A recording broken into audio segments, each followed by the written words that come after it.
복감리교회를 담임하는 오인석 목사입니다. 사무엘상 1장 17절에서 18절 말씀, 중단된 기도 응답을 다시 응답으로 라는 말씀의 제목으로 함께 은혜를 나누도록 하겠습니다. 엘리가 대답하여 이르되 평안히 가라. 이스라엘의 하나님이 내가 기도하여 구한 것을 허락하시기를 원하노라 하니 이르되 당신의 여종이 당신께 은혜 입기를 원하나이다 하고 가서 먹고 얼굴에 다시는 근심빛이 없더라. 우리는 기도하는 것만큼 응답받지 못한다고 느낄 때가 있습니다. 그래서 때로는 기도하다가 지칠 때도 있습니다. 사실 10가지 중에 5가지만이라도 응답받으면 얼마나 행복하고 즐거울까요? 하나님은 늘 우리와 동행해 주시는 것이 맞습니다. 말씀과 찬양을 통해 은혜를 받고 마음의 평안을 얻습니다. 그러면 하나님께 기도를 드렸는데 응답받은 적이 언제인지 여러분 스스로 한번 생각해 보시기 바랍니다. 한국교회가 초대교회와 같은 부흥의 역사를 이룬 적이 있습니다. 물론 지금도 부흥은 계속되고 있습니다. 그런데 왜 60년대, 70년대 그때만큼의 기도 응답과 부흥의 역사가 일어나지 않을까? 여러분 생각해 보셨습니까? 그때보다 기도의 사람이 부족합니까? 아닙니다. 크리스천의 숫자는 지금 훨씬 더 많고 기도의 시간도 그때보다 많을 것입니다. 그런데 기적과 응답받았다는 그 간증의 소리는 점점 줄어가고 있는 것 같습니다. 이유는 기도 내용과 기도하는 마음이 다르기 때문이 아닐까요? 그때는 민족을 위한 기도가 많았으나 지금은 나를 위한 기도만 있습니다. 주님께서는 분명히 말씀하셨습니다.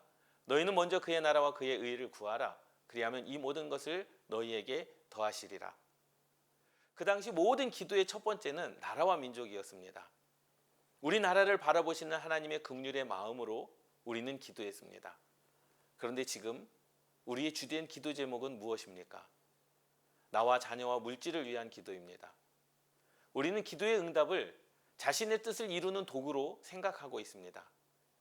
이것이 문제입니다. 오늘 한나의 기도를 통해 우리가 깨달아야 될 것이 분명히 있습니다.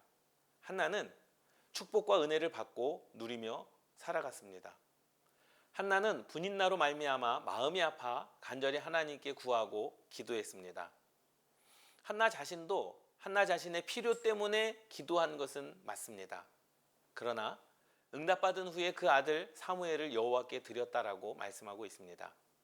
하나님의 영광을 위해 바쳤습니다. 하나님께서는 한나가 구하지 아니했으나 아들들과 딸들을 더하여 주셨습니다. 여호와의 말씀이 희귀하던 그 시대에 엘리 제사장의 두 아들은 제사를 행하며 불법을 행했고 엘리 제사장은 그것을 알면서도 바로잡지 않았던 때에 하나님께서는 하나님을 존중하는 자를 찾으셨습니다. 그것을 한나가 감당했습니다. 한나는 엘리 제사장을 믿은 것이 아니라 엘리 제사장을 통해 주신 하나님의 말씀을 믿었습니다. 하나님의 뜻이 한나를 통해 이루어졌습니다. 성경에 기록된 믿음의 사람들 뿐만 아니라 지금도 기도의 역사를 가지고 가는 사람들을 보면 물질이든 건강이든 기도의 응답을 자신의 영광이 아닌 하나님의 영광을 위해서 바칩니다. 이것이 믿음의 사람들과 그렇지 않은 사람들과의 차이입니다. 기도의 응답으로 나의 영광을 구하는 것이 아니라 하나님의 영광을 드러내는 그러한 은혜가 있어야 합니다. 하나님께서는 모든 기도에 반드시 응답하십니다.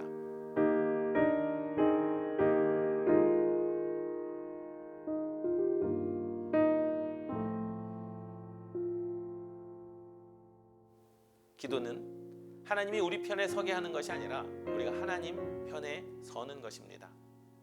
기도는 나의 영광을 드러내는 것이 아니라 하나님의 영광을 드러내는 것이 기도의 출발이고 또 다른 기도의 응답을 주실 하나님의 마중물임을 기억하셔야 됩니다. 여러분이 응답받은 그 은혜로 말미암아 하나님께 영광을 돌려보십시오. 이것이 중단된 기도 응답을 받는 길이 될 줄 믿습니다. 여러분과 교회를 통해서 하나님의 나라가 이루어지는 은혜가 있기를 주님의 이름으로 축원합니다.